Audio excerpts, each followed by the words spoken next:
¿Qué onda, Minor? ¿Qué onda, Sergio? ¿Cómo estás? Muy bien, aquí en otro episodio más. Pero no cualquier episodio, porque No en estamos cualquier episodio. Ajá. de una manera bastante extraña el día de hoy. Como habrán visto, no en el título, como decimos a veces en los videos. Eso es especial este capítulo. Es un episodio especial porque estamos en un 31 de octubre con ustedes. Sí. Y es la primera vez que hacemos esto, un 31 de octubre. De hecho, sí, ¿no? Sí, es histórico. Cayó en el mero día donde estrenamos episodio. Y además que dejando de lado un poquito como el formatito de especiales de Halloween, que siempre es como algo diferente, Sí. Hoy dijimos, vamos a hacerlo como sabemos hacerlo. Y como seguramente a ustedes les encanta. Sí, señor. Como habrán visto en el título de este video, hoy vamos a hablar de demonios. Y no solamente de eso, sino de los encuentros y las cosas Así extrañas que hay de personas que han relatado haber tenido encuentros con estos seres tan extraños. Para ir entrando como en calorcito, ¿no? Sí, va a ser muy interesante y sabemos que pues en estas fechas se disfrutan más estas historias, estos casos, que como siempre ya saben que estos casos son ampliamente documentados. Aquí nos gusta presentar estos casos que sí verdaderamente fueron registrados de alguna forma. Es muy importante esa parte, ¿eh? Y que estamos seguros que les van a encantar, así que los invitamos a que se queden hasta el final de este episodio en este bonito Halloween. Y bueno, si son nuevos o nuevas por acá, los invitamos a que se suscriban, a que nos sigan en todas las redes sociales como Emisiones Podcast, y a mí me pueden seguir como Minor Cordón en Instagram. A mí como Castillón, Sergio en Instagram, y como siempre al buen Mike Mike que está atrás en los controles como MikeGal99 en Instagram, y el señor tiene 2 canales de YouTube para que vayan y lo sigan. He de decir que las historias de posesiones, de demonios, fue para mí, por muchos años, mis historias que más me daban miedo. Sin duda. Así, era algo que yo tenía un repele completo, así. Y yo creo que todavía existe un repele por estas historias. Sí, todavía, pero ya no como antes.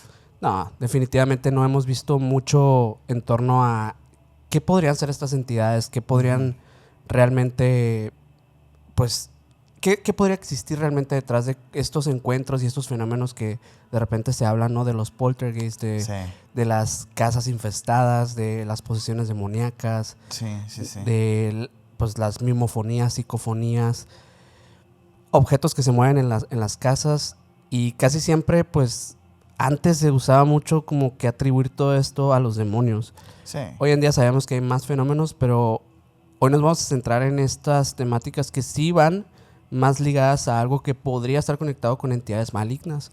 Sí, además que fíjate qué loco lo que estás diciendo, porque esto de atribuirle razones a lo inexplicable a cosas sencillas como demonios y así, por ejemplo, la posesión demoníaca, por mucho tiempo yo me sentí muy cómodo como diciendo que todo esto era por trastornos mentales, temas psicológicos, y ahora me quedo pensando que quizás y eso es aún todavía más aterrador. Sí. El trastorno psicológico que lleva a una persona a hacerse daño a sí misma o a su alrededor es tan real como las historias que les traemos el día de hoy. Sí. Hay algo que pasa de repente con muchas personas que cuentan sus historias que a mí me llama mucho la atención, que eso que dices, ¿no? Como la psicología detrás de estos encuentros llega a ser incluso más aterradora, porque esas voces de repente que te hablan en tu cabeza, que evidentemente pues hablan como tú, pero que en estas historias no son tú, sino que son otras cosas queriendo imitarte o queriendo hacerse pasar por ti para captar tu atención. Y creo que es la forma más inteligente de una entidad para manifestarse en nuestra psique y de alguna forma anclarse a nuestra realidad. Yo traigo una historia buenísima, pero van a tener que esperar un poquito porque más al rato les voy a contar esa historia. Pero el tema de las posesiones demoníacas, además de estas voces que mencionas, que por lo general siempre son el principio de la manifestación, hay un listado enorme de síntomas, ¿no?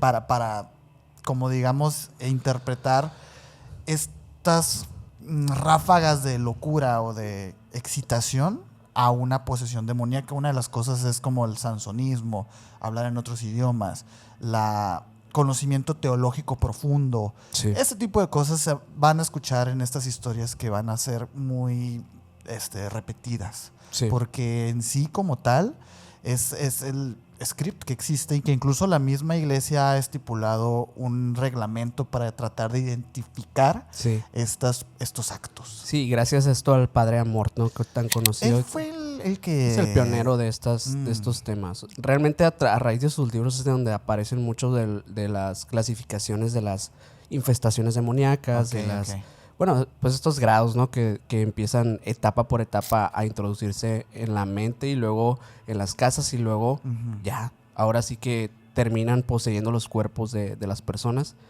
Pues es gracias a este señor que se logró estipular como un tipo de clasificación de todo esto, ¿no? Y es muy interesante porque, bueno, vamos a empezar con un caso vámonos de una vez. Vamos indagando sobre todo en esos temas que ya hemos conocido. Bueno, esta primera historia es un caso que pasó no hace mucho tiempo, en el 2011. Y es un caso bastante popular porque las evidencias que hay detrás de él son sorprendentes y se considera uno de los casos contemporáneos más fuertes ligados a estas entidades malignas. Ese es el caso de LaToya Ammons. Bueno, esta mujer de 32 años se mudó junto a su madre, Rosa Campbell, y sus 3 hijos, una niña de 12 años, un niño de 9 y otro de 7, a Carolina Street en Indiana. Es una ciudad que está envuelta en pues, barrios con mucha pobreza, pues hubo un colapso de la industria del acero en esta región, entonces es un lugar que se vive en situaciones difíciles día con día. Hay varios estados así, varias ciudades en Estados Unidos, ¿no? Que terminaron como de una era dorada de la revolución industrial a una decadencia. A un pueblo fantasma. Pues en este caso, por esta misma razón, la casa era bastante modesta. No se imaginen la mansión gigantesca que aparece en las historias de terror. Una sola planta, pero pues era realmente lo que pues podían pagar. Era lo que se podía en ese momento. Y sin embargo, desde este primer día, algo extraño empezó a pasar desde el primer día que ellos se mudan. El pórtico estaba cubierto por una nube de moscas negras. Es la primera cosa que ven ellos. Es la primera anomalía que les capta muchísimo la atención. Así como si se tratara de un tipo de parche gigantesco de moscas. Sí, me lo imagino. Llegan y se posan. Eran decenas, incluso quizás cientos de moscas que en pleno invierno, digo, en estas temporadas también es muy complicado que se den. Las moscas regularmente en temperaturas bajas no están así tan a la intemperie, ¿no? Se van y se refugian también. Viven más en climas más templadones, ¿no? Exacto. Húmedos. Sí. Rosa, la abuela, las espantaba como podía. Pero cada vez que las espantaba, las moscas regresaban al instante. Como si la casa tuviera un tipo de magnetismo con estas moscas o algo así. Ella lo interpretó como que tal vez y la casa pues tendría algo. Desde ese momento lo pensó, maldito, algo que estaba mal. Una mala espina les dio la casa desde el primer momento. Y los primeros indicios después de todo esto, las primeras semanas pasaron desapercibidas en ciertas cuestiones porque no había muchas cosas que pasaban, pero de repente había ciertos fenómenos extraños que se manifestaban.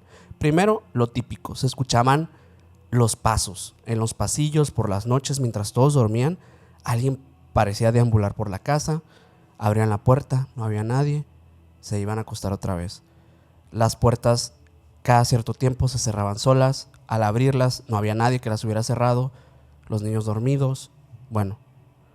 También, cuando ya estaba en total silencio la casa, hablaban de los susurros que se escuchaban dentro de esta casa. Y susurros que obviamente no correspondían a voces que ellos emitían.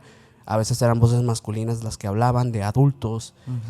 De repente eran varias voces las que estaban interactuando y no sabían si esto pues venía como de otras casas o algo así, pero era muy extraño porque sonaba como si estuvieran ahí.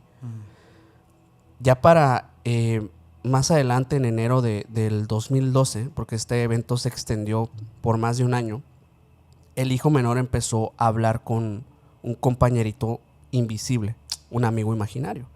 El niño 7 años, ¿no? Sí. Ya grandecito. Empezó a hablar con algo que al principio parecía inofensivo hasta que confesó que ese amigo le decía que quería que él se muriera. Por otro lado estaba la niña de 12 años que por su parte empezó a tener estos terrores nocturnos, ¿no? Pesadillas que la hacían gritar en la noche y que levantaban a todos en la casa. Aseguraba que un hombre de ojos rojos, totalmente oscuro, sin una descripción aparente de su rostro, se paraba en la puerta de su cuarto y se quedaba observándola. Y es ahí cuando ella gritaba. Prácticamente todas las noches, hasta que en una de estas noches el tipo intentó, ya sabes, con sus manos ir contra su cuello. Una mañana Rosa la encontró a la niña aterrada, con el rostro así totalmente desorbitado, y le explicó la niña que pues que acababa este hombre de intentar, ya sabes, ¿no? Terminar con ella. Incluso le ve el cuello y tenía moretones, así como si alguien lo hubiera tomado del cuello. Marcas que son imposibles de ignorar. El niño de 9 años, en una ocasión, tuvo la experiencia más surrealista de todas, porque así como en una película de terror, un día por la noche que escucharon unos ruidos, fueron y se asomaron a su cuarto y el niño estaba levitando de su cama, así como en las historias, como en las películas. Como el de Enfield. Eso me imaginé, así como estas fotos famosísimas. 4 adultos presenciaron que ese cuerpo de ese niño estaba flotando aquella noche. A la vez. Fue uno de los primeros episodios registrados en enero del 2012. Para los meses de febrero y marzo, el hijo mediano fue lanzado contra una pared por una fuerza invisible. La hija entraba en trances muy, muy violentos, hablaba con una voz grave, insultaba, gruñía, y dicen incluso que sus ojos se ponían completamente blancos. Ella era la más afectada. Parecía ser que la entidad esta masculina que se le manifestaba estaba cada vez introduciéndose más en su cabeza, poco a poco. Por otro lado, en torno al ambiente que se vivía dentro de la casa, pues más allá que era una densidad así, había olores sulfúricos, había olores como muy similares, lo describen como el huevo podrido, no tanto como el animal muerto, porque luego lo describen mucho así, pero en este caso era como el huevo podrido. Azufre. Sí, algo así. Algo así. La familia entera empezó ya a presenciar figuras humanoides proyectándose como sombras, así. A la vez. Incluso durante el día, durante la noche. Era un acosamiento absurdo ya el que se estaba viviendo ahí. La respuesta de muchas personas a la gran pregunta, ¿por qué no se mudaron de ahí? Es muy simple. No tenían forma de mudarse de ahí. No es tan fácil. Tampoco. No es tan fácil. En la primavera del 2012, ya los sucesos eran prácticamente diarios. Golpes a la puerta en la medianoche, objetos que se deslizaban solos por la mesa, zumbidos graves que parecían venir de las paredes, los susurros empezaron a convertir en voces ya. Cada vez esta cosa tomaba más fuerza y más fuerza hasta que en abril del 2012 pasó algo decisivo. Tras esta crisis en la casa, los niños fueron llevados al hospital en esta localidad, y ahí, frente a un trabajador social, una enfermera y un médico, el hijo de 9 años protagonizó otra escena de estas que parecen sacadas de la peor película de terror de posesiones demoníacas. Primero se comenzó a reír de forma gutural, descontrolada, se le desencajaba el rostro, y luego miró fijamente al médico y lo describieron así. Caminó de espaldas por la pared, subió hasta el techo y cayó de pie nuevamente. Una locura. Una escena increíble. Con toda la expresión de estas palabras. Wow. En mayo del 2012, los trabajadores sociales y los agentes de la policía de Gary inspeccionaron la casa y lo que encontraron fue bastante turbio. Luces parpadeando violentamente sin una causa eléctrica. Incluso mandaron electricistas a indagar. No había ningún tipo de falla. aceite oscuro apareciendo en las paredes y luego desapareciendo. Parecía ser como que alguien de repente lo limpiara y luego volviera a aparecer. Aceite oscuro. Aceite oscuro. Un líquido. Podría también interpretarse como un tipo de moho u hongo también. Digo, la forma en como ellos lo veían era como una mancha negra gigantesca en diferentes partes de la casa. Es como si la casa se estuviera infestando poco a poco. Un oficial, de hecho, aseguró aquel mismo día que fueron a registrar que una figura negra estaba rondando en las habitaciones y que cuando él entró a uno de estos cuartos donde vio que la figura entró, la cosa ya no estaba, desapareció. Ya las cuestiones en esta casa estaban saliéndose de control. La diócesis de Gary, de hecho, designó a un padre, el padre Michael Mahington, que él el 10 de junio del 2012 visitó la casa y describió el ambiente directamente como un ambiente opresivo, donde algo demoníaco se había adentrado en este hogar. Que no cabía duda. ¿Sí? No cabía duda. Durante la bendición inicial, los niños empezaron a retorcerse, convulsionaban prácticamente. Desde las habitaciones vacías se escuchaban gruñidos profundos. La hija mayor dijo detrás del sacerdote que había un hombre de piel negra con cuernos y ojos brillantes que quería hacerle daño.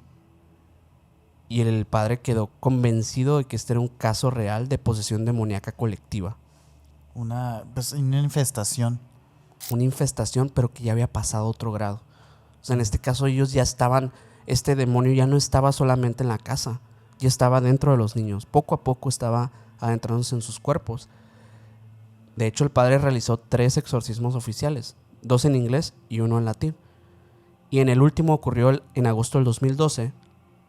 Dicen que este fue el más duro porque incluso la temperatura descendió abruptamente en la casa. O sea, los presentes sintieron así como de repente de estar normal, les empezaron a congelarse los huesos de cada uno de ellos. Se escucharon pues rezos en voz a la inversa, como si alguien estuviera repitiendo las oraciones del padre, una voz duplicada.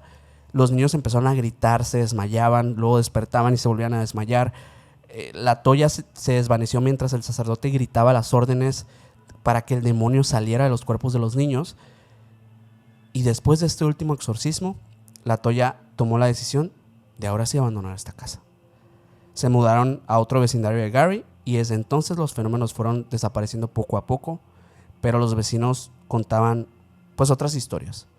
Dicen que en las noches la casa, aún vacía, mostraba figuras humanoides en la ventana.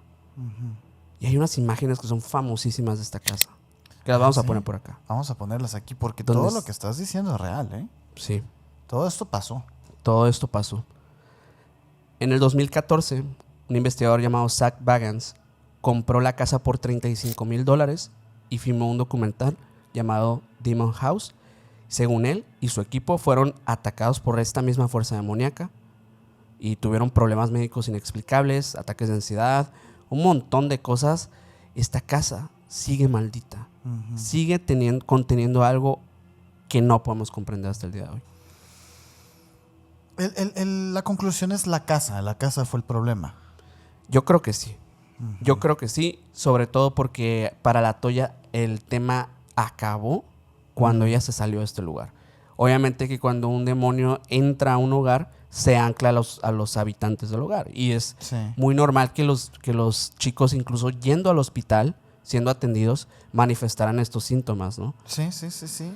De hecho, es algo que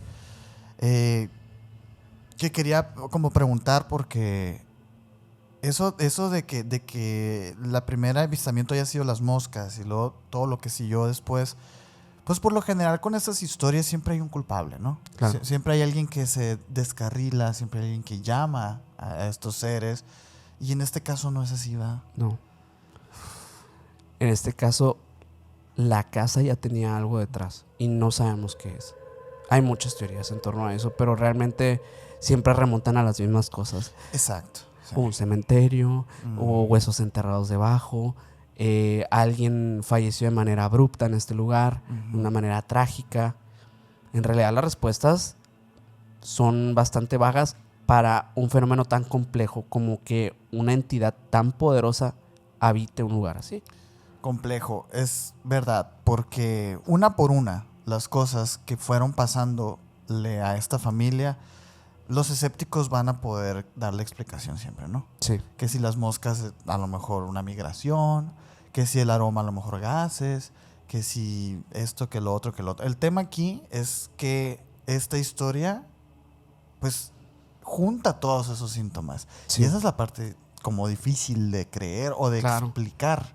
Sobre todo estas escenas sacadas de una película de terror que dices, a ver, ¿esto es posible de verdad? Uh-huh. Y hay veces que la realidad de verdad sí supera la ficción. O sea, aunque suene muy trillada esta frase, es verdad. Sí, es verdad. Sí. Es que estas cosas pasan. Y ahorita que lo mencionabas con el Padre Amor, que él fue uno de los primeros que estipula algún tipo de manual o algo así más contemporáneo para tratar una posesión demoníaca. Lo cierto es que las posesiones demoníacas han existido siempre. Sí. Antes a lo mejor se le atribuía a una gripa o a una enfermedad, una posesión demoníaca, pero ya con un discernimiento más moderno del avance de la tecnología y de la medicina, pues ya se redujo muchísimo ese espectro de la decisión de que sea una posesión demoníaca. Claro. Y de hecho, fíjate, yo te traigo una historia que vamos a tener que viajar un poquito en el tiempo. Okay. Porque esta sí es antigua. Okay. Sin embargo, pese a lo que acabo de decir del tema de las posesiones demoníacas siendo el pan de cada día en la antigüedad, esta historia a mí me llamó la atención por varias cuestiones. De entrada, la forma en la que está recuperada, porque esta historia que te voy a contar proviene de una documentación muy exhaustiva por medio de diarios y de cartas que se fueron enviando unos personajes por ahí que te voy a decir ahorita, pues, ¿no? Uh-huh. Este relato fue publicado por un escritor en una revista académica. Okay. Porque lo que le pasó a la pequeña Elizabeth Knapp fue algo que escandalizó tanto a una, en ese entonces, colonia de Massachusetts, uh-huh, que años después iba a desatar quizás o más bien como inspirar a las brujas de Salem. Okay. Es muy interesante, muy interesante, porque como les digo, esto yo lo saqué de estas mismas cartas y la verdad es que leí palabra por palabra, ¿no? Lo que decían estas cartas para tratar de entender. Lo que pasa es que esto sucede en 1671, entonces la forma en la que se comunicaban antes pues resultaba un poquito compleja. Entonces tuve que ahí tratar de hacer unos ajustes para venírselas a contar, pues la historia, porque es muy interesante. Okay. Miren, ahí les va. Esto pasa en el otoño de 1671, en este pequeño poblado puritano de Groton, en Massachusetts. Aquí vivía esta persona, esta mujer, Elizabeth Knapp. Tenía 16 años cuando todo esto estaba ocurriendo. Ella trabajaba como una sirvienta en una casa de un pastor, del pastor llamado Samuel Willard. Este señor era ya muy respetado y era como una persona, digamos, inmaculada con su fe. Okay. Él era un pastor, realmente él se dedicaba a esto. Tenía un cuerpo de personas que le ayudaban con su casa y todo eso, cosas que en ese entonces, como les digo, apenas teníamos un Estados Unidos que apenas estaba agarrando forma, pues eran colonias inglesas todavía. Claro. Entonces realmente las formas de vida que pues estaban empezando a desarrollarse, pues estaban conformando una sociedad pues muy primitiva, pues, ¿no? Una noche de octubre, justamente, algo extraño pasó aquí en esta casa. Porque hasta entonces Elizabeth pues llevaba una vida muy discreta, ¿no? Ella hacía sus labores en la casa, ayudaba al señor Samuel y pues como muchas adolescentes en ese momento, pues ella trabajaba, oraba y comía y dormía solamente. Ella solamente se dedicaba a eso. Esta noche de octubre, Elizabeth empezó a sufrir como una crisis repentina. Algo que se asemeja muchísimo a los primeros síntomas de infestación demoníaca. O puede ser risa, o puede ser, como en el caso de Elizabeth, un llanto sin razón. Okay. Ella empezó a llorar muchísimo, fuerte, llamativamente, al punto de que el resto del cuerpo de servidumbre de Samuel, el pastor, acudió a su cuarto a ver qué estaba pasando, porque además del llanto, pues había una que otra blasfemia, ¿no? Estaba, ¿por qué Dios? ¿Por qué haces esto? Etcétera. Las cartas relatan que en cuanto abren la puerta de su cuarto, ella deja de llorar repentinamente y voltea a ver a las otras mujeres y comienza a reír. Comienza a reír de una forma histérica, pues, ¿no? Ajá. Del llanto profundo a la risa histérica. Y más tarde, esa misma noche, empezó a gritar también con furia. Una crisis psicológica hasta este punto. Lo interesante aquí es cuando el señor de la casa, el pastor Samuel, se levanta y acude también al espectáculo. Empieza a ver qué está pasando. Cuando él entra al cuarto, Elizabeth lo voltea a ver y comienza a gritar algo que en las cartas relatan, que empieza a decir dinero, dinero, dinero, dinero. Y empieza a gritar dinero, dinero, así, ¿no? Lo inquietante de todo esto es que en medio de estas convulsiones, su lengua comenzaba a retorcerse. De esas veces, no sé si te ha tocado a ti escuchar estos fenómenos de cuando se les atora la lengua. Ok, cuando en la epilepsia, por ejemplo. Exacto, como que se empiezan a ahogar con sus propias lenguas. Les tienes que ayudar, ¿no? Sí, les tienes que poner como un palo o algo así, ¿no?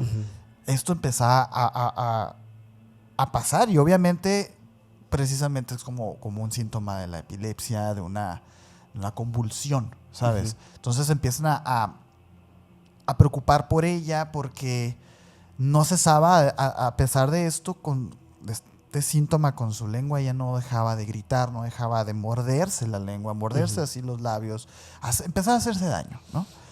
Por horas, ella empezó a hacer esto. Cuando ella la intentaban sujetar, pasó otra de las cosas que también se catalogan como síntomas de una posesión, ¿no? Que es el sansonismo, la fuerza sobrehumana. Varios hombres necesitaban para contener a la pequeña Elizabeth Knapp de 16 años. No hay que olvidar que tenía 16 años, era un adolescente, güey. El pastor Samuel Willard, curioso y alarmado, comenzó a registrar todo esto en el diario, que luego se iba a convertir en la información que les estoy dando hoy. Lo que observaba ya para él le resultaba demasiado extraño, ¿no? No era solamente una histeria, que la histeria también tiene su historia en ese momento, ¿no? Antes a las mujeres que se portaban mal o que hacían cosas que no eran de mujeres, se les catalogaba con una enfermedad llamada histeria. En este momento, pues ya al señor Samuel Willard ya no les parecía como, esto ya no es histeria, es algo más, pues, claro, ¿no? Elizabeth confesó que un ser maligno se le había aparecido y que le había ofrecido riquezas, que le había ofrecido descanso del trabajo y libertad a cambio de que ella entregara su alma. Entonces, aquí la historia se torna un poquito más turbia, porque este no es un caso de posesión en el que la víctima ha sido posesa solamente por cuestión soberbia del demonio, del tema de voy a quebrantar esta alma. Claro. No, aquí el tema fue que Elizabeth sabía. En este caso, la casa ya tenía algo detrás y no sabemos qué es. Los puritanos en ese momento llamaban a esto la tentación del diablo, y que una mujer lo admitiera como en voz alta era como un motivo de terror, de pavor. Es que sí es sorprendente que alguien acepte algo así, ¿no? Sobre todo con estos síntomas. Porque es extraño. Fíjate, todo esto ocurre en octubre. Para diciembre del mismo año ocurrió ahí lo que yo considero que es como lo más sorprendente de este caso, porque durante una de estas crisis, que ella ya de alguna manera había encontrado pues la forma de contenerla, de calmarla, de a lo mejor echarla a un cuarto en solitario, en diciembre, los presentes escucharon algo que, según el pastor Samuel, no provenía de una garganta humana. sino como de un gruñido cavernoso, animal, que hablaba desde dentro. Fíjate, la descripción es exquisita, porque las personas que entrenan sus diafragmas para cantar, etcétera, hablan de un aire de adentro. O sea, una caja de resonancia. Una caja de resonancia que muchas veces cuando nosotros hablamos, pues, por cuestiones de costumbres, dejamos de usar. Esta vez era como una voz primigenia, pues una voz de adentro, así como de algo que había estado durmiendo adentro de ella. Las palabras, evidentemente, eran blasfemias, ¿no? Eran cosas que eran totalmente en contra de Dios, de Jesús, insultos al propio ministro, burlas hacia la fe de las otras personas. Y allí el pastor escribió en su diario: un demonio comenzó a manifestarse claramente en ella, con palabras que no eran pronunciadas por sus órganos de voz. Ok. Ay, no sé, a mí me pareció como que hasta puedo oír esa voz, ¿sabes? O sea, una voz con mucha textura. Me recuerda, ¿sabes? Justamente ahorita que mencionabas este caso de Enfield, que suena la voz de Jacklins, creo que se llama este señor que vivía ahí. Ajá. Que es la niña hablando. Sí, cierto. Es una voz muy aterradora. Digo, hay un audio de eso, ¿eh? Sí, este caso se ha buscado demeritar muchísimas veces, pero ese audio es impresionante. Ay, las sea fotos, lo que sea. Las fotos, el audio son buenísimas. Sea lo que sea, esas fotos y ese audio es increíble. Vamos a intentar, aunque no es el mismo caso, de hecho faltan como 3 siglos para que pase ese caso, vamos a intentar ponerles el puro audio para que se hagan una idea de esta voz que Elizabeth estaba emitiendo, una joven de 16 años hablando en este tono, pues, ¿no?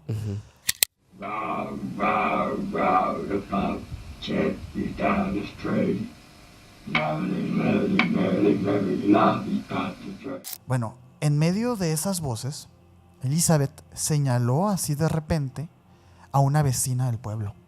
Así le dijo, tú, diciendo que era ella quien había lanzado el maleficio y que el pueblo en ese momento el pueblo entró como en una tensión que nunca se había visto. Era la antesala de lo que, como les decía ahorita, 20 años después serían los juicios de Salem.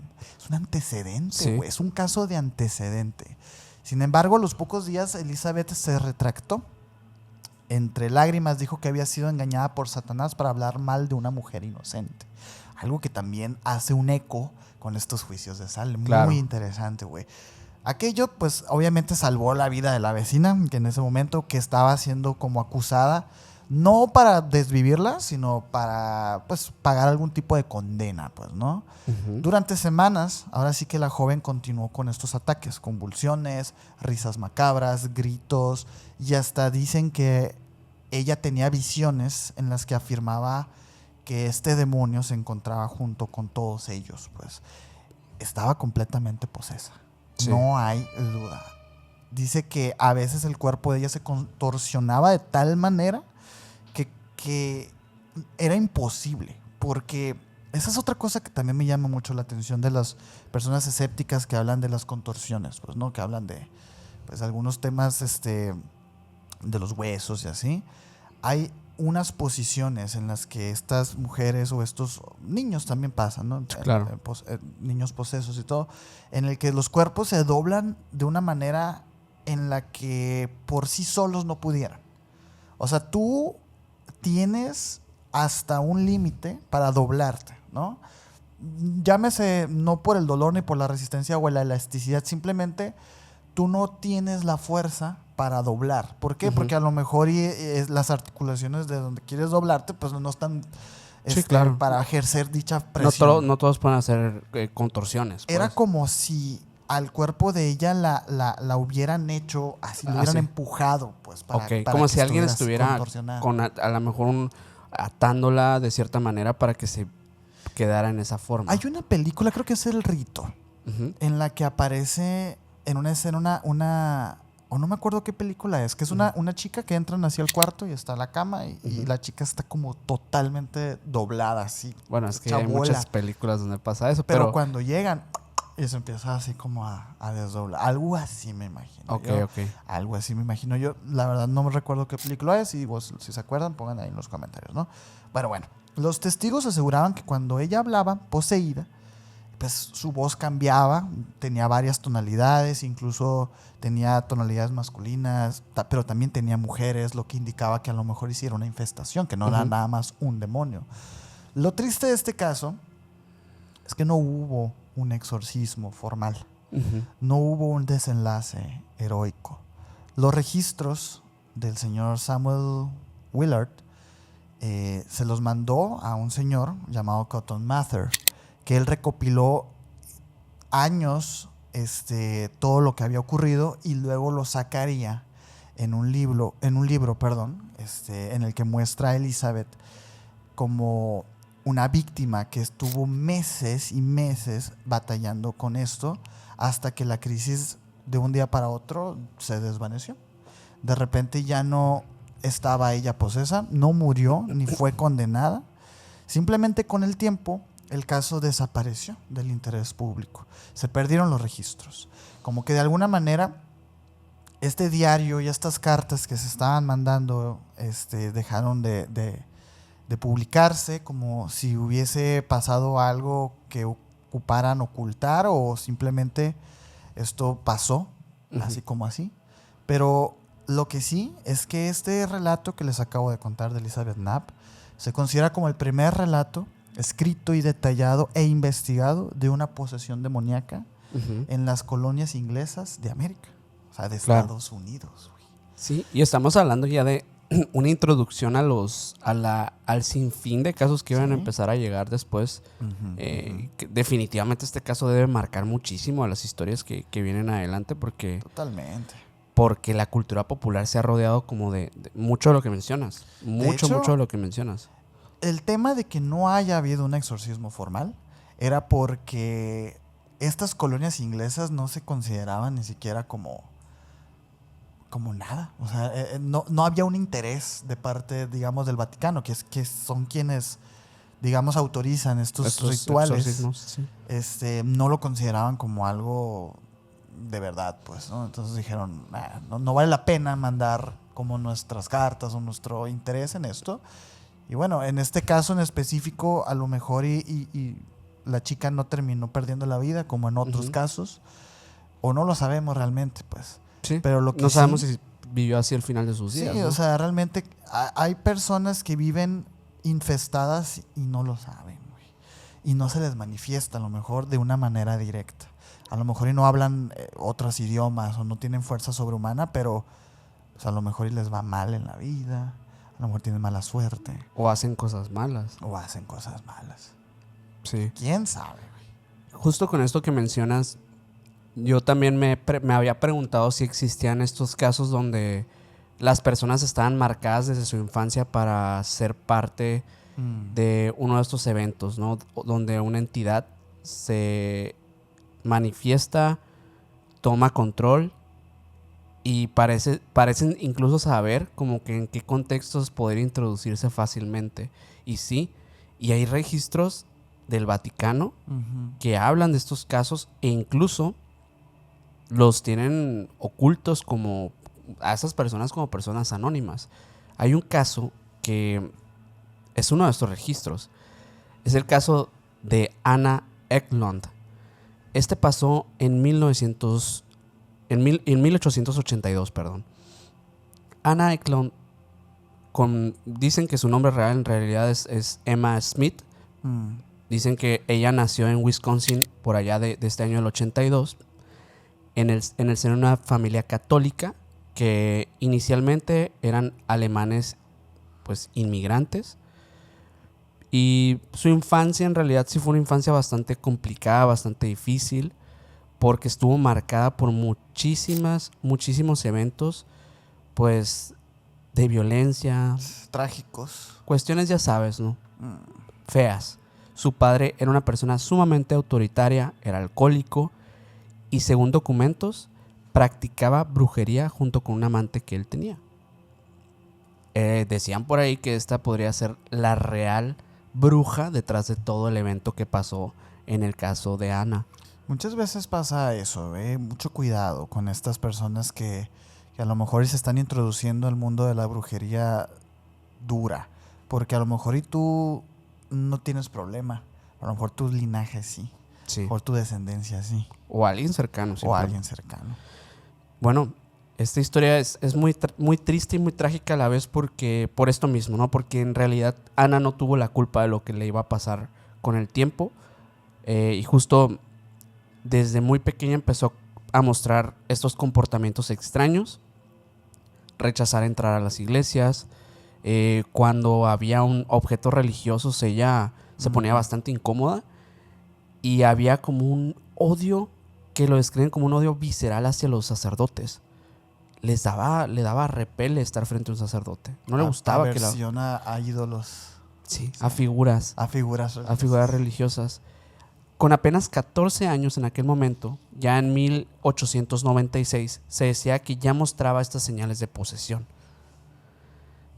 Para 1912, cuando ya tenía unos 30 años, fue sometida al primer exorcismo. A los 30. 16 años después de que ella tuvo sus primeros comportamientos, fue cuando al fin alguien se fijó en que tal vez necesitaba ayuda. A la madre. Y este ritual estuvo, fue llevado a cabo a cargo de Theophilus Reisinger, que él fue el sacerdote, que es un sacerdote nacido en Baviera, que experto en demonología él me suena, ¿eh? Sí, es Theophilus. Uno de los exorcistas famosos de la historia. Sí. Uh-huh. Y de hecho, durante estas primeras semanas se hicieron diversas sesiones. Pasaron todas las cosas que pueden pasar, ¿no? En esencia, hablaba lenguas desconocidas, mostraba fuerza sobrehumana, empujaba a los adultos como si fueran papel, vomitaba objetos. Esto es muy extraño porque dicen que incluso a veces salían restos de tabaco, a veces salían hierros oxidados que no identificaban de qué piezas o de qué eran, agujas. Todo salía así con una viscosidad extraña, como si estuviera en su estómago saliendo poco a poco con esta desintoxicación que le iban haciendo lentamente. El exorcismo, en su primera instancia, este primer exorcismo logró un alivio temporal. Se dice que, a pesar de que no fue una liberación completa, Reisinger anotó que dentro de Ana había más de un espíritu. Había algo más. Y que en algún momento iban a regresar.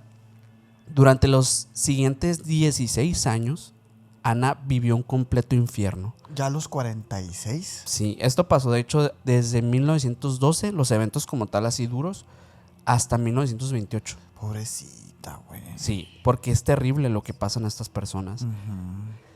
Dicen que cuando ella entraba en trances, veía figuras demoníacas a su alrededor y las describía muchas veces. Pudieron identificar que eran algunas porque describió varias cuestiones, tanto de figuras que parecían humanoides como otras que parecían como animales, parados como humanos. Obviamente los rostros deformes y cosas muy, muy oscuras que llegó a ver. Decía que escuchaba voces que le decían cosas horribles, sumado a obviamente blasfemias, pero también cosas horribles. Que ella cometiera cosas horribles contra sí misma. Y por alguna razón, por todo esto, ella cuando era sometida a una comunión, porque tenía que ser sometida, porque ella, en cuanto era acercada a uno de estos objetos pues, religiosos, lo repudiaba. Y la comunión era algo que le provocaba vómitos violentos donde salían estas cosas que se fueron encontrando. Imagínate, pues es un sacramento, güey. Sí. Por ahí salió una declaración más adelante, en los años de ella, ya más grande, ya por estos años después de los 30 años, que dijo que su padre y la amante de su padre, así, habían hecho un pacto demoníaco para condenarla a ella. Ay, cabrón. Un repudio directo, un odio directo hacia ella. El odio más fuerte que existe, el de un padre a una hija. Sí. Güey. Para agosto de 1928, el obispo de la diócesis autorizó un nuevo exorcismo, el más documentado de todos, de hecho. El padre, ya experimentado, fue designado nuevamente y el lugar fue elegido en el convento de las hermanas franciscanas de Erling. en Iowa, un edificio que está aislado donde Ana estaría bajo una supervisión constante. El ritual comenzó el 18 de agosto de 1928.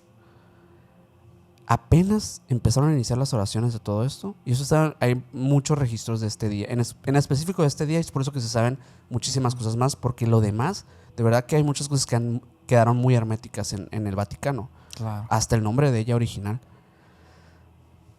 Gruñidos, hablaban voces múltiples, diferentes idiomas, incluso hablaba en lenguas que algunos consideraron que eran lenguas perdidas, con voces masculinas intercaladas con voces femeninas, como manteniendo conversaciones entre ellos. Y la pobre siendo ella era solamente un receptor, un envase, y su cuerpo, pues, mientras hacía todas estas cosas, pues se arqueaba. Sufría.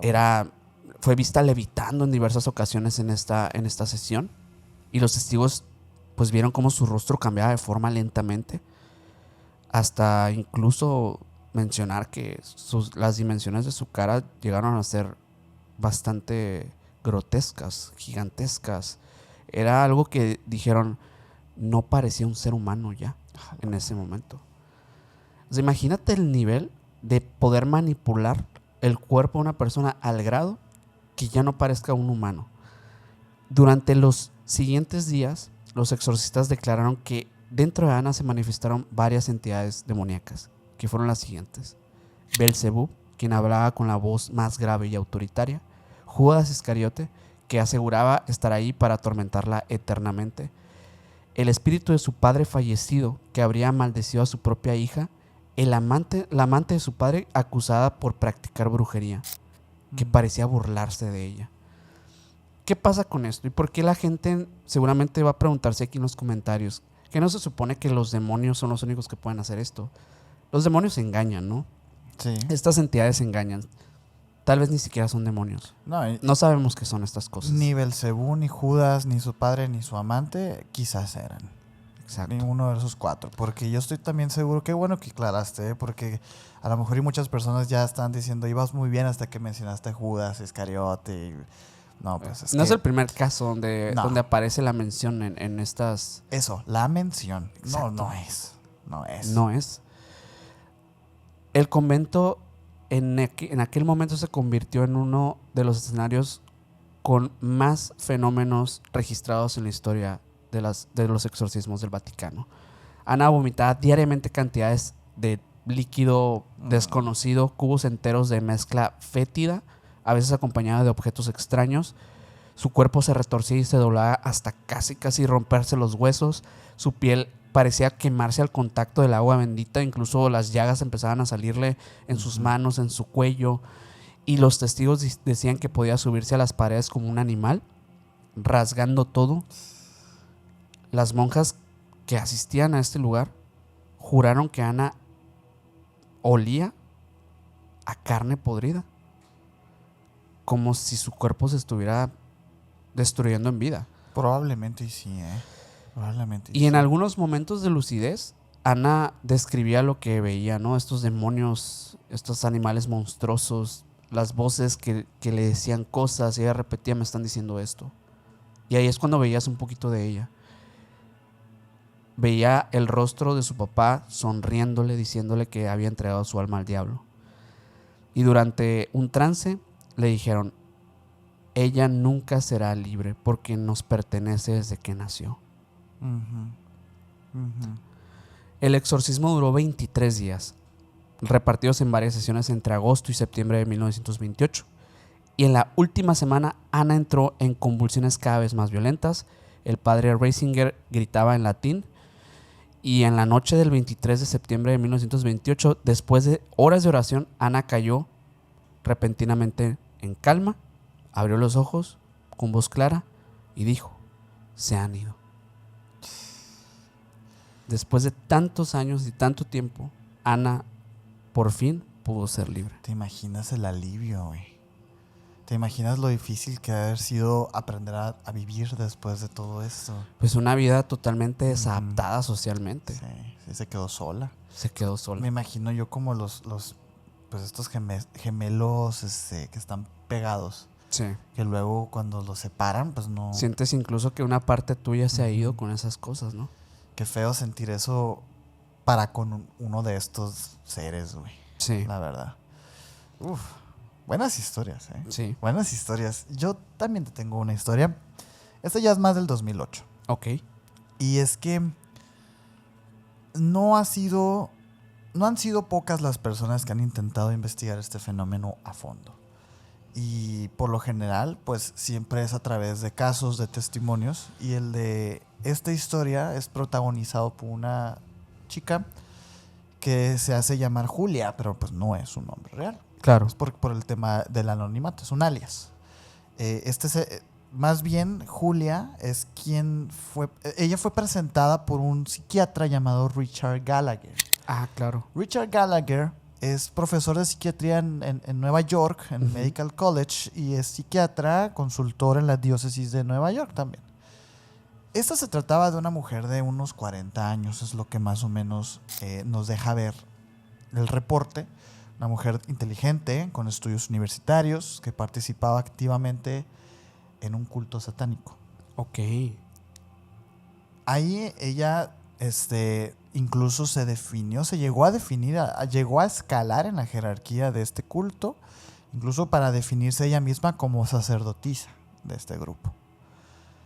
Julia misma fue quien solicitó ayuda al doctor Gallagher diciendo que se sentía atormentada por unas fuerzas oscuras que pues ella ya no controlaba, que no podía controlar, y aunque al mismo tiempo pues no quería dejar el culto, estas energías o estas fuerzas ya estaban empezando, digamos, a afectar activamente a su vida y a su psique.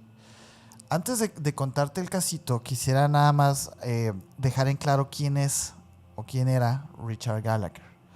Él ha trabajado más de 25 años como consultor en psiquiatría clínica, pero se volvió pues él mundialmente conocido por ser el primer psiquiatra en Estados Unidos que habló abiertamente de la existencia de las posesiones demoníacas. Ok. Fíjate que me recuerda mucho a estos psiquiatras que dan ese brinco a lo parapsicológico como Brian Weiss, ¿te acuerdas? Sí. Poquito. Pero más bien o Raymond Moody también de las SMs. Raymond Moody, sí. Que dices, a ver, ¿algo descubrieron estas personas? Es muy interesante cuando un científico, porque es un científico, un psiquiatra es un científico, al fin de cuentas. Manejan químicos, manejan psiques, manejan conductas. Es muy importante cuando una figura de estas involucra un caso. Sí. Sobre todo, bueno, él desde los 90, desde 1990 fue consultor de sacerdotes católicos en Nueva York, ayudándoles nada más y nada menos a distinguir entre un trastorno psicológico y una posesión demoníaca. Ok. Imagínate el conocimiento, lo que vino él a aportar al tema, pues, ¿no? Y reconocer también casos donde la ciencia no llegaba a explicar. Total. O sea, imagínate, es que a mí me parece fascinante estos vínculos que de repente existen entre el clero y la ciencia. Sí. Porque ahí es donde se encuentra la verdad, güey. Él estuvo involucrado en más de 100 casos de exorcismos como evaluador psiquiátrico y testigo también, ¿no? Él se hizo famoso por este caso, por el caso de Julia, que pasó en 2008, donde él aseguró públicamente, tomando sus títulos y su reputación en la mano, diciendo que lo que presenció no era una enfermedad mental, no era un trastorno, sino una posesión demoníaca legítima y auténtica, güey. Fíjate lo que tuvo que arriesgar este señor, ¿no? Gallagher y otros clérigos observaron estos fenómenos por varias sesiones de exorcismos en el que podían encuadrar fácilmente algo que no era de este mundo, pues, ¿no? Julia, en estado normal, hablaba con un tono normal, algo habitual, algo así, como todos, ¿no? Y de pronto, sin vocalizar, sin prepararse, sin nada, sin ningún tipo de transición, ella de repente cambiaba la voz a una voz más grave, a una voz masculina, gutural, que se identificaba como un espíritu demoníaco. Ella misma, o más bien esta voz, se presentaba ante el psiquiatra y ante el sacerdote, pues, ¿no? Esta entidad se burlaba de los presentes, insultando a los sacerdotes, mostraba... Esto es bien curioso, porque mostraba conocimiento sorprendente de la vida privada de los presentes, güey. Esto es algo aterrador. Sí. Es algo que nosotros mismos hemos tenido la suerte de platicar con personas que se han dedicado a la investigación paranormal, que nos cuentan que ese dato es el que más da miedo. Sí. Porque no hay manera de que una persona sepa tanto de ti. No. Y envueltos en este contexto tenebroso y peligroso, es aterrador, güey. Pensar algo así, ¿no? Sí, porque incluso pasa que hay personas que tienen habilidades para dar con esos datos o con esas cosas, pero No. pongamos el aura detrás que hay. Que mira, es muy fácil, como algunos charlatanes, ¿no? Algunas personas que aseguran cosas que luego no son, que usan técnicas de mentalismo, de lectura y así. Pero yo no he visto ninguno que te dé detalles de enfermedades, de historias familiares, de pecados confesados a un padre, cosas así. Es algo inaudito, pues. Gallagher lo consideró imposible de explicar con simples trucos. No es así de fácil. Porque incluso Julia hablaba de eventos pasados en la misma del mismo Gallagher, que ella nunca podría haber sabido, pues, ¿no? Claro. Sumado a esto, por supuesto que había objetos que se movían. Había sensación de frío extremo en las habitaciones durante estas manifestaciones, ruidos de animales, maullidos, rugidos que parecían como provenir de la nada.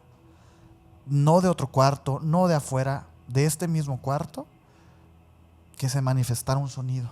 Algo muy raro, como si en ese preciso instante las líneas de la realidad estuvieran oscilando una con otra. Yo me lo imagino algo así.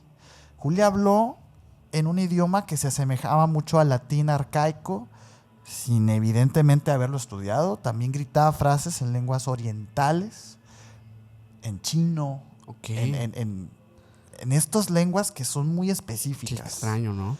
El testimonio de Richard Gallagher, que fue publicado en 2008 en la revista de New Oxford Review, en un artículo titulado "Como psiquiatra diagnosticó la posesión demoníaca". Así era el titular.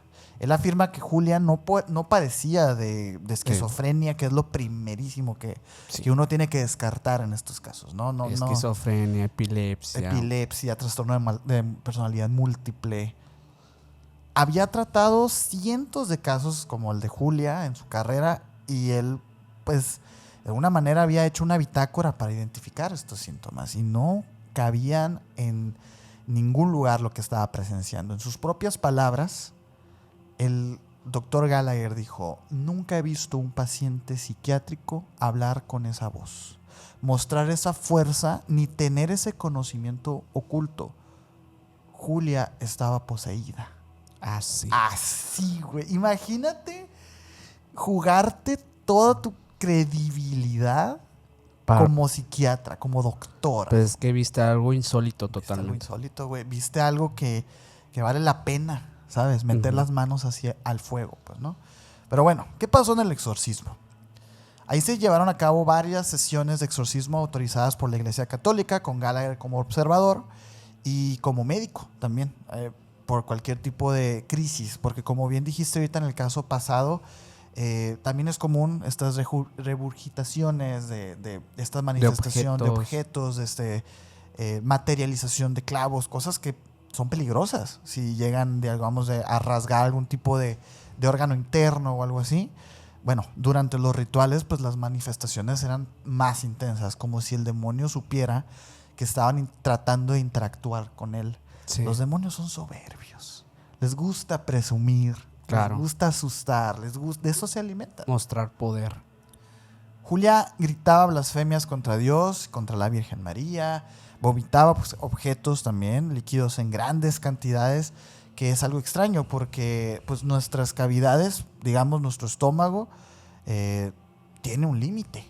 tiene un límite de líquido, de contenido. En este tipo de manifestaciones parece como si fuera infinito este contenido. Uh-huh. Es muy, muy extraño.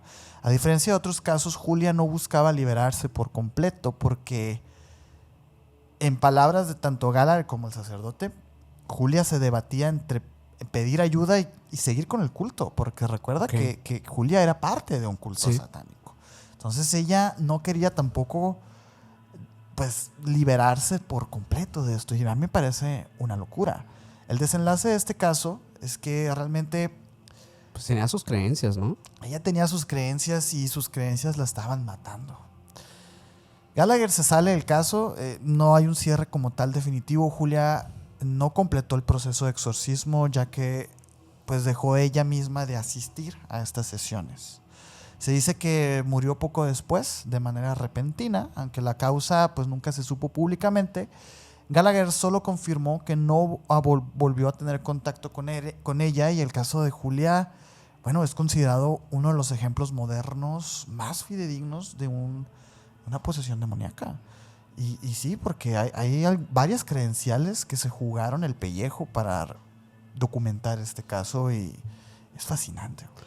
Es muy, muy interesante el cómo muchas veces como el jugar con estas creencias, con estas fuerzas, a veces puede afectar la condición humana. O sea, aunque digo, hay veces que no pasa nada, ¿no? Hay veces que puede ser muy fácil adentrarte a temas del ocultismo, temas relacionados a estas entidades que no comprendemos.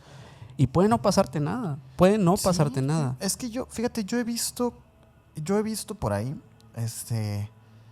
algunas personas que se dedican a esto, ¿no? A la investigación, a sacerdotes que saben cómo tratar este tipo de casos, en el que ellos saben perfectamente que no se trata de una posesión de lo que están hablando. Sí, claro. Sin embargo, no le dicen al paciente que no están posesos, sino más bien como que validan su creencia, y en base a eso los van tratando, pues. Sí. Y de hecho es algo que también he visto en algunas personas que se dedican a la psicología, que hablan acerca del trastorno de identidad disociativa, pues, que es trastorno de personalidad múltiple, también llamado, que no hablan de una integración en el sistema, sino más bien de una coordinación entre las partes. Uh-huh. Básicamente lo que pasa con este trastorno es que tu mente se divide en varias partes en pro de... Como arquetípicas, ¿no? Como arquetípicas, como en pro de proteger el sistema. El sistema eres tú, ¿no? Sí. Y hay algunos psicólogos que sugieren no promover la integración de estas piezas, que básicamente es tu mente quebrada, ¿no? Uh-huh. Tu mente quebrada se quiebra en varias partes. La idea no es reunirlas, sino que aprendan a vivir todas juntas. Entonces yo he visto a sacerdotes y a investigadores paranormales que así tratan el tema de la posesión. ¿Y sabes que hay gente que incluso no cree en eso? O sea, hay gente que cree que no existe lo del trastorno de identidad disociativo. Sí. No sé, güey, hace falta mucha conciencia también de eso. Bueno, la mente humana es mucho más compleja de lo que creemos. Sí, totalmente. De hecho, esta historia que te voy a contar, esta siguiente historia, está conectada con un sacerdote, una persona, un padre que tuvo una vida muy interesante, muy, muy interesante, que tal vez, y puede ser un episodio en un futuro. Uy. Puede ser. Pues mira, esto pasa en un pequeño pueblo llamado San Giovanni Rotondo, por allá en Italia, entre los años 40 y 50. Pues era un pequeño pueblo montañoso, de estas callecitas de piedra, muy bonito, muy, muy bonito. Uy, que me imagino yo. Sí, te lo imaginas. Sí, me lo imagino, sí. Ya sabes. Bueno, en este lugar, por allá desde 1916, vivía un padre que pasaría a la historia incluso. Un padre llamado el Padre Pío. Le debemos uno al Padre Pío, ¿eh?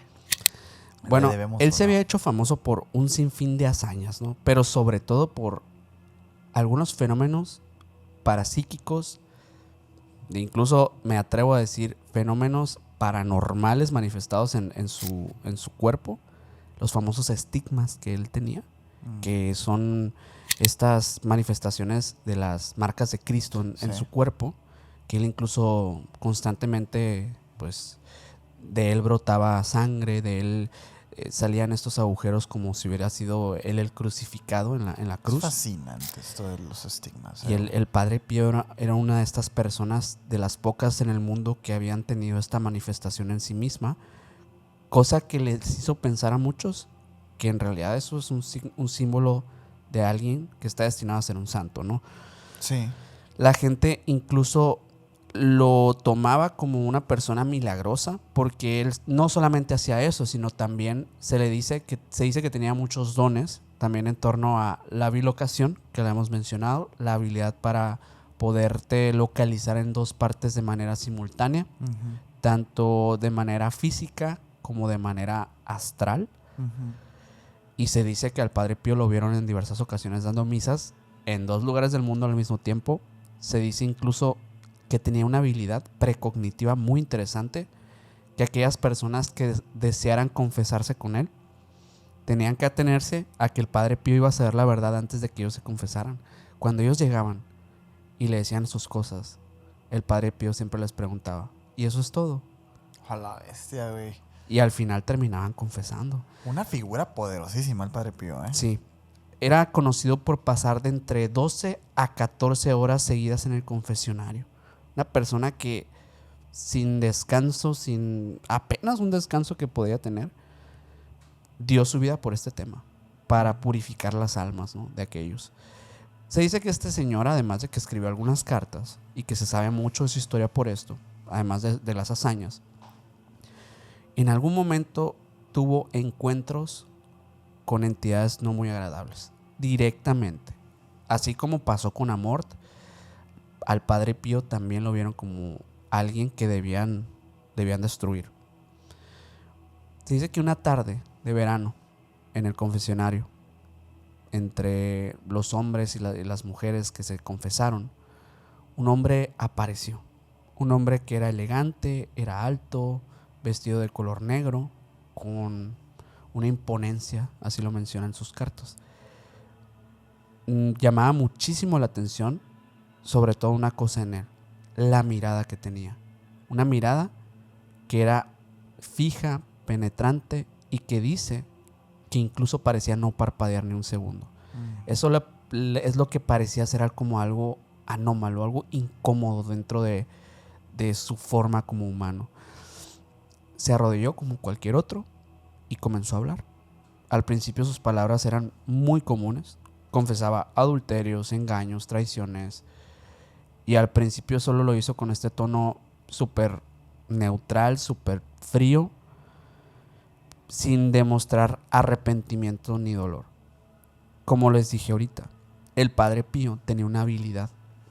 Tiene una habilidad para darse cuenta cuando alguien nos estaba arrepintiendo o nos estaba confesando algo. El Padre Pío nada más lo observó en aquel momento mientras veía cómo el hombre hablaba y hablaba y hablaba. Y mientras más hablaba ese hombre, más se sentía vacío. Sentía como esa persona no era una persona en realidad. Se dio cuenta que es que ni siquiera es que sea alguien malo, ni que sea... No me da esos mensajes que la gente de repente que tiene vergüenza, porque hay gente que tiene vergüenza y por eso no confiesa, pues me llega a dar, ¿no? Esto es diferente. No había arrepentimiento, pero tampoco había emoción de nada. Y de pronto, en ese pequeño lugarcito donde estaba compartiendo con ese señor, empezó a sentirse el frío. La temperatura cayó y empezó un hedor putrefacto, asqueroso, repugnante, que incluso ganas de vomitar le dieron. A la bestia, güey. Había unas pequeñas velas por ahí y empezaron a tintinearse. Y el tipo hablaba y hablaba y hablaba, pero no decía nada. Y se dio cuenta que estaba jugando con él. Iba a presumirle sus pecados, güey. Y le dice, tu confesión no es válida, le dice. Aquí no hay ningún tipo de arrepentimiento. ¿Quién eres realmente? El hombre levantó la cabeza. Dice que se dio cuenta cómo sonrió. Lo vio directo a la cara, directo a los ojos. No he venido a arrepentirme, le dice. He venido a tentarte. yo soy el que nunca se arrepiente. El tipo se quedó helado, pero firme. Uh-huh. Y en ese instante, pues sacó este crucifijo y él empezó una aura extraña, como de una vibración que empezó a sentir en el pequeño confesionario. El olor empezó a intensificarse, la putrefacción. Y algunos testigos que estuvieron en el lugar incluso dijeron que se escuchó como si un gato hubiera maullado, pero de dolor, dentro del confesionario. Uh-huh. Y el penitente, pues, simplemente se quedó rígido, así, sonriendo. Y de pronto, según lo que cuentan las cartas y algunos relatos posteriores, el tipo se paró y se fue del lugar después de lo que dijo. El Padre Pío obviamente salió pálido. Era humano. Sí. Tenía miedo. Uh-huh. Las manos con sus estigmas empezaron a sangrar en ese momento. El dolor, porque él padecía de un dolor en estos estigmas, se intensificó en ese momento. Y le dijo a algunos, pues, de sus colegas, ¿no? El demonio ha venido a confesarse, pero siempre se descubre su mentira, porque nunca puede fingir el arrepentimiento. Esto posteriormente pasaría a unas cartas que redactarían para apilarse con otro cúmulo de historias que el Padre Pío tuvo años después. El demonio lo visitaba constantemente en diferentes formas.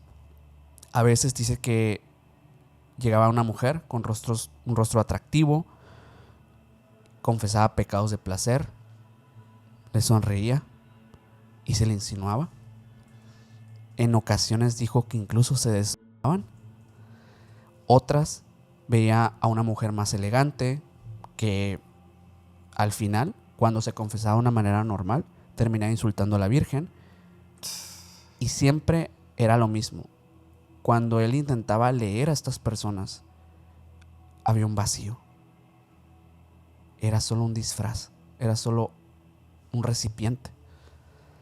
Y el Padre Pío ha pasado la historia no solamente por confrontar directamente los confesionarios de las personas, por purificar las almas, sino también por ser una de las pocas personas que ha estado cara a cara frente a estas entidades. Uh-huh. Y las ha desafiado.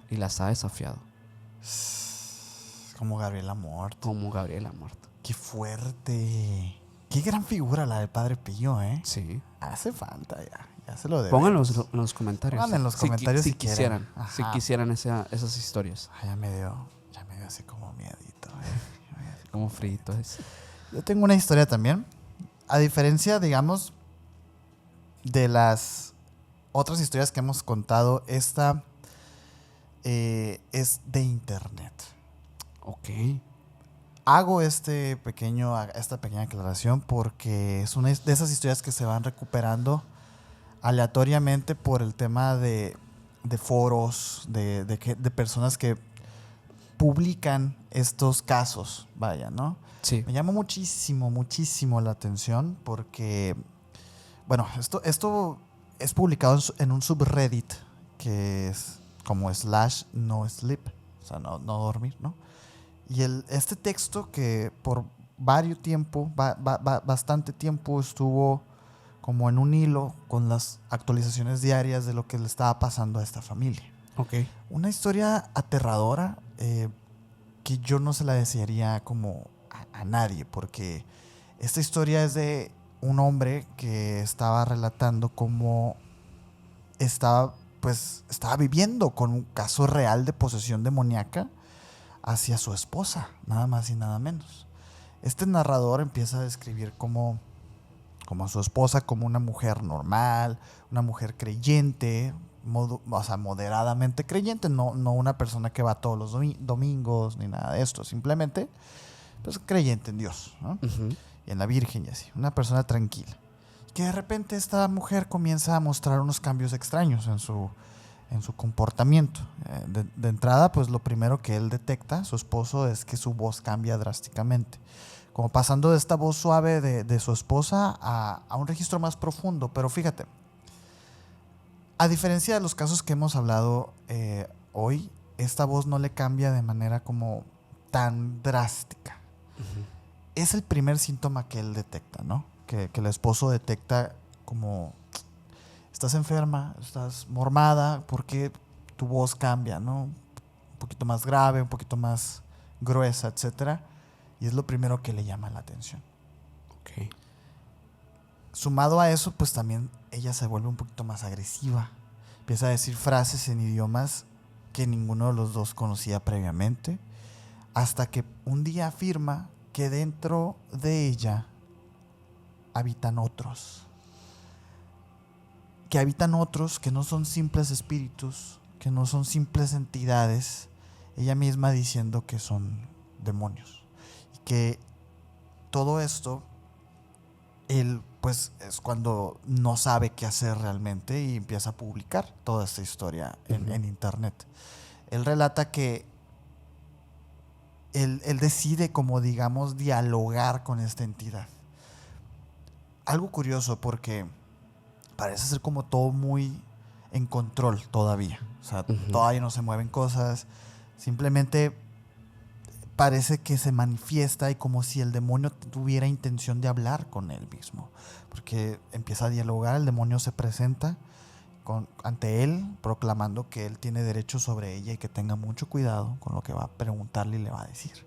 Porque él tiene posesión ahorita de su esposa. Ok. Hablan de Dios, Ajá. hablan de Jesús y hablan del diablo.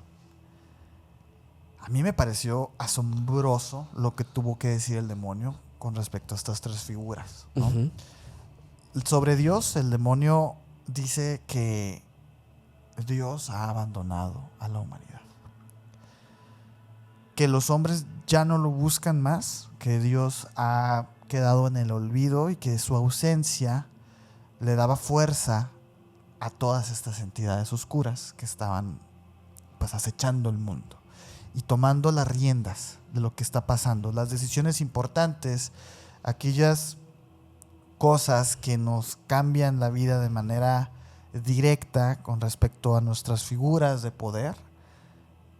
Este demonio le dice que es porque ya no está Dios. Dios se fue.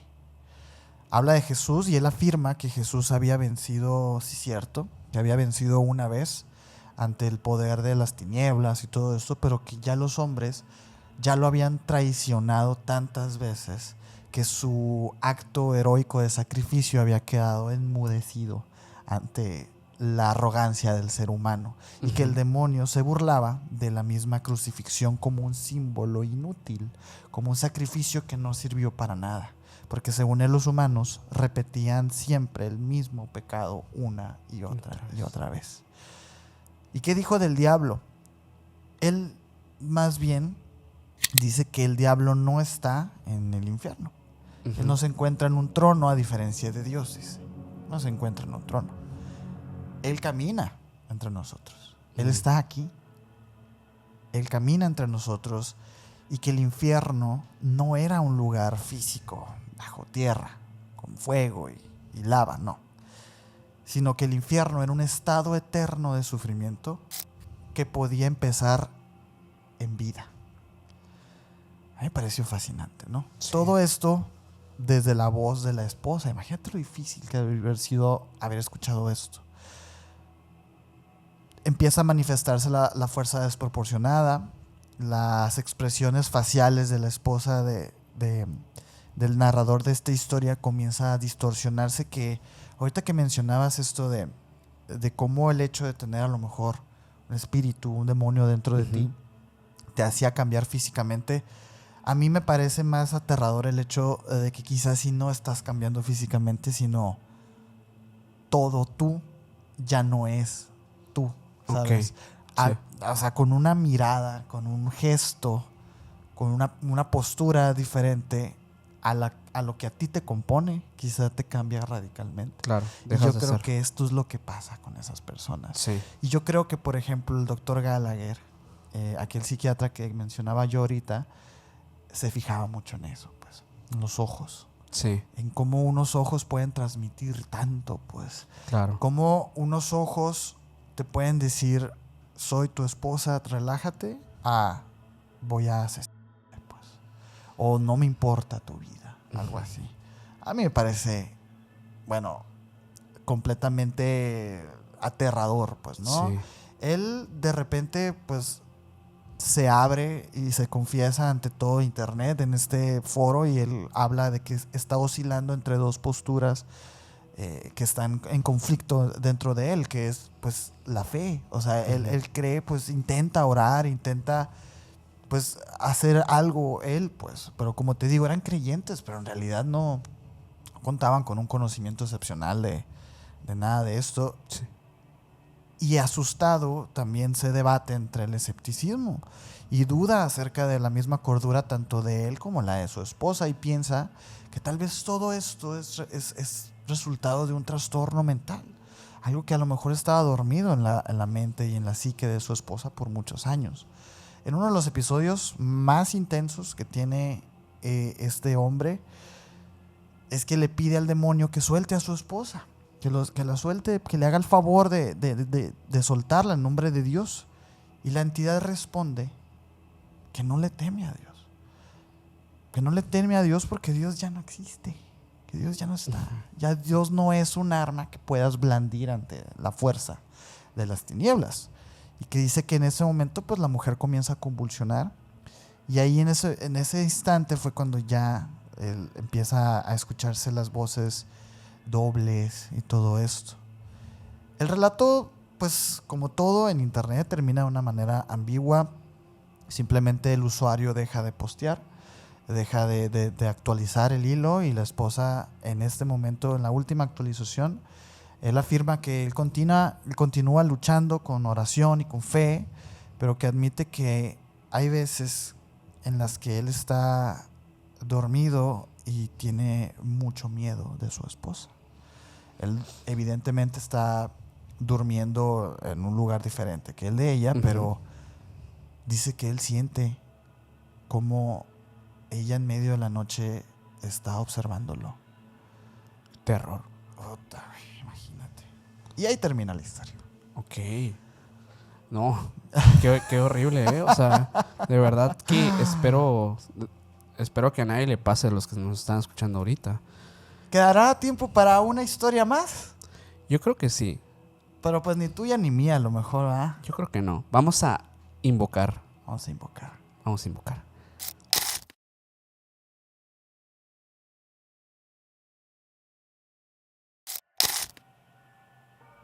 Se merecen una última historia. Una historia para que pasen un bonito Halloween. Y esta historia pasa a mediados de los años 80 en el pueblo de Townsend, Massachusetts. La familia Andrews había estado bastante triste, había pasado por un momento muy duro. El padre de familia había fallecido unos días antes. En la casa ya solo quedaban la madre y las dos hijas, Annie y Jessica. Fue entonces cuando empezaron a experimentar cosas extrañas. Se movían cosas, escuchaban susurros, pasos en toda la casa. Y uno de estos días llegó un joven llamado Daniel Laplante, joven desaliñado de unos 16 años, y les dijo: creo que los puedo ayudar con su problema.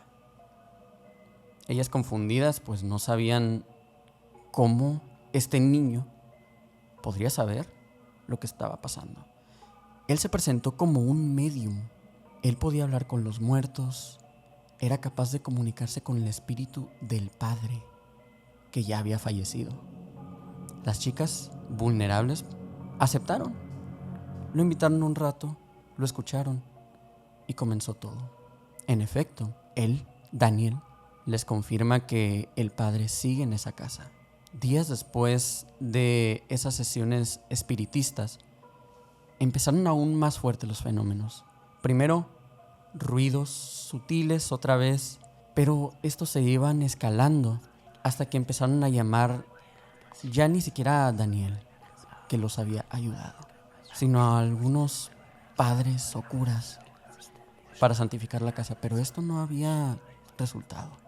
encontraban en las paredes mensajes escritos, tallados, que decía: papá está aquí, estoy en tu habitación, y mensajes de ese estilo. Pasó un año y no podían salir de esa casa. No podían deshacerse de estos fenómenos. La familia estaba aterrada, las 3 chicas.